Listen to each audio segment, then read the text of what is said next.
Hello, welcome to the video. If you haven't watched one of my videos before, my name is Kate Opperman and I'm in my third year of my teaching degree, and I thought I would just show you a video explaining how I am planning all of my lessons for my pracs that are coming up. And I've got my big binder here of my lessons and how I'm doing them.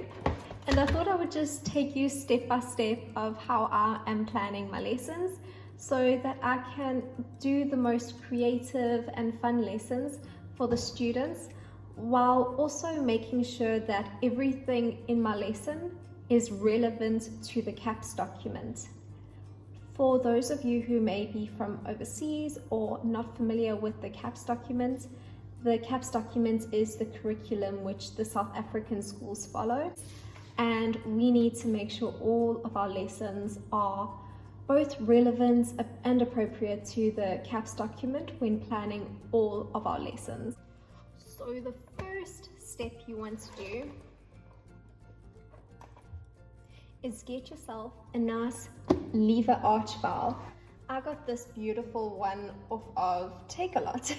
It didn't cost me very much and I just like it because it's white and clean, and if I want to make a pretty cover, I can make a pretty cover.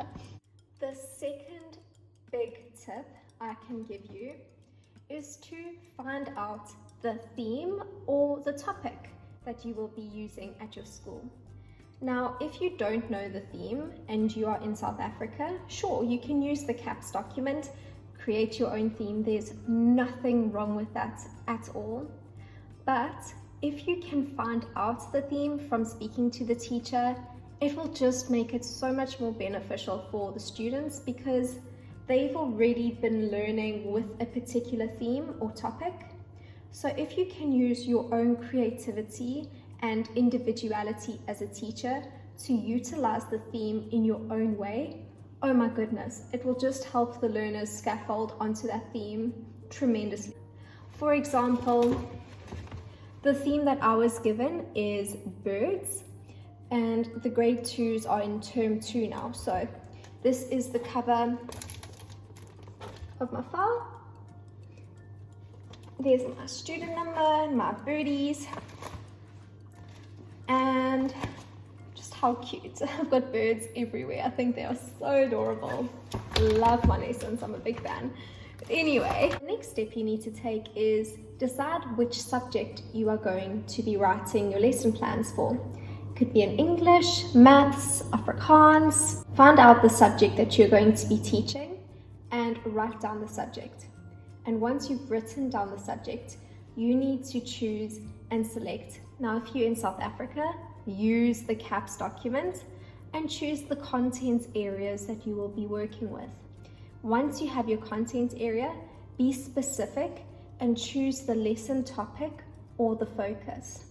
Once you have the subject, the content area, and the focus of the lesson, it is so easy to begin because you know exactly where to go and look in the CAPS document, on Pinterest, on the internet, YouTube, you name it. There will be so many lessons about that particular topic.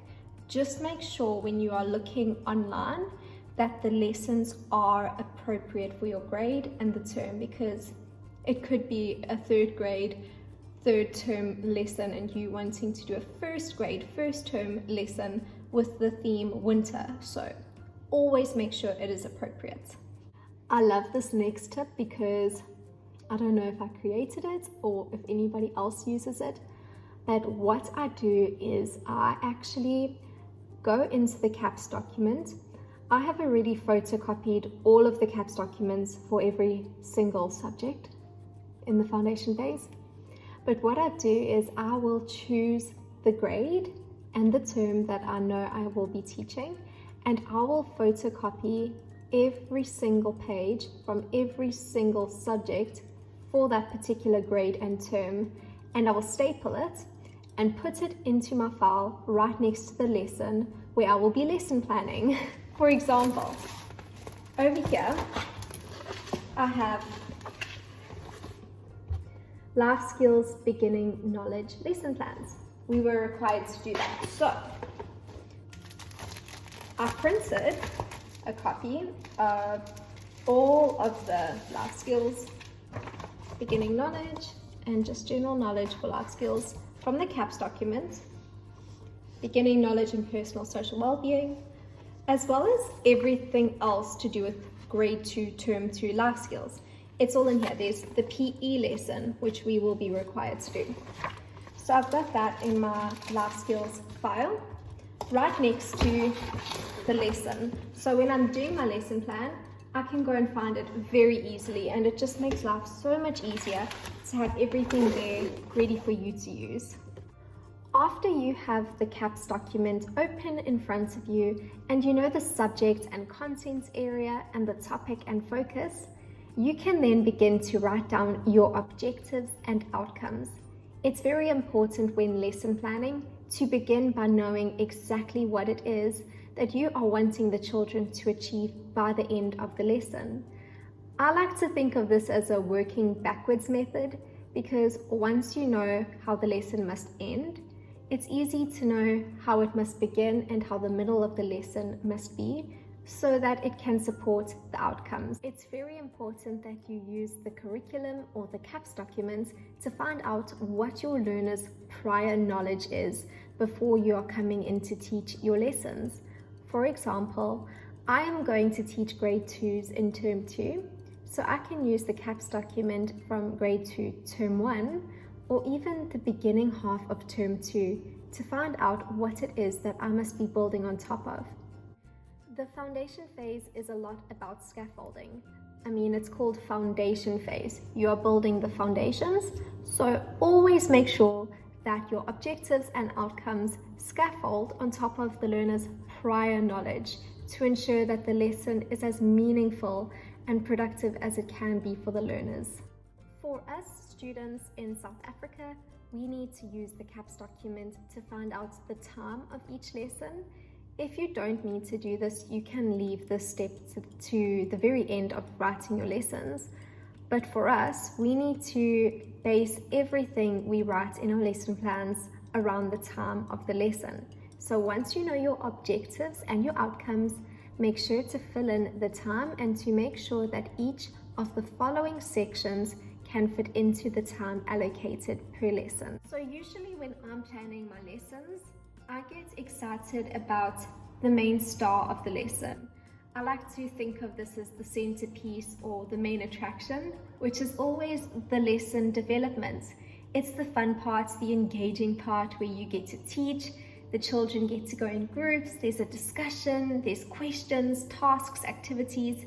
It's always fun, always the big main parts of the lesson. So I like to get all my ideas and fill that bit in next, the lesson development. The reason why I like to do it this way is because if you know what the main attraction of your lesson is and the part of the lesson that takes up the most time, then it's easy to know how you should begin your lesson, the introduction that flows into this part, and how you should consolidate and end this part of the lesson. I then like to take what was learned in the lesson development and make a slightly more trickier or challenging version of that in the extension and enrichment parts of the lesson plan. This is for the early finishers, the children that are slightly ahead and just finish very quickly and need something to maybe take up 5 minutes of the lesson or maybe more. So it's nice to find out what your lesson development is and to make a worksheet, a game, flashcards, puzzles, ways of challenging these learners that relates to your lesson development. The introduction and the lesson consolidation are the last two main components of the lesson plan, and these two I don't have any set order of doing them in. Sometimes I like to do the introduction before the lesson consolidation. Sometimes I'm on a roll and I just like to think of a fun way to end the lesson. But either way, those two I will usually do after finding out what the extension and enrichment activity will be. And again, with every single thing I'm saying, link it to the curriculum, find out what's an appropriate introduction for the grade and term you're teaching, and find out fun ways that you can consolidate and to check that the learners understand the knowledge that was taught. Ask them questions maybe like, what did you learn today? How did you feel about the topic we discussed? But basically make sure that you have an appropriate introduction and an appropriate consolidation. Here is my favorite part of the lesson, the resources. I like to then think of all of the creative ways that I can utilize resources for the introduction, the lesson development, the extension and enrichment part of the lesson, as well as the consolidation. There are no limits to the resources you can use when doing your teaching practice, but always make sure that they are relevant and that they serve a purpose and that they add to the lesson. They must always be relevant. My favorite place to find resources and ideas is Teachers Pay Teachers. I will link my TPT store in the description, as well as Pinterest. I love using Pinterest. Pinterest was always my go-to in my first year before I even knew about TPT, but yeah, I love Pinterest for finding ideas and how to make resources, because the fun thing is when you adapt an idea, it will always have your special touch with it. So it's always nice to get inspiration, but to make them your own. The next tip is to make sure if you are in a classroom that has a whiteboard with a projector or a smartboard, that you use the internet and IT to your advantage. Why not, if you are allowed to use a slideshow and a PowerPoint presentation to teach your lessons and to make it fun, where the students get to guess what's coming on the next presentation slide, or to use a YouTube video as an introduction or a consolidation, or to use games or songs or anything that you can find. What you must always do is just make sure that it's appropriate.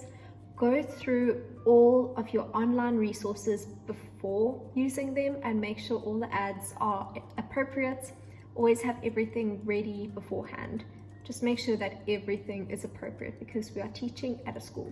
I then like to go back through all of my lessons and my slideshows and any IT that I have, and to add the theme as much as possible. You will notice that I'm going to overkill the bird theme and use it over and over and over, whether it's in an addition sum or to teach shapes or an English lesson or a storybook, poetry, whatever. I'm going to overkill the bird theme, because why not? You are given a theme, make the most of it, make it beautiful and have fun with the theme. The last tip I want to tell you is please have fun with your teaching practice. You are your own individual. Be yourself, have fun, make your practicals as interesting and fun as they can. Film your experience if you want to, vlog it, and in your lesson plans, put your own personality and individuality in them and make them as creative and fun as possible. Always think about the kids first. Think about what they would truly enjoy and what would best benefit them to learn. Thank you so much for watching today's video. If you enjoyed it, don't forget to give it a thumbs up and subscribe for more teacher related videos. I'll see you in the next one. Bye!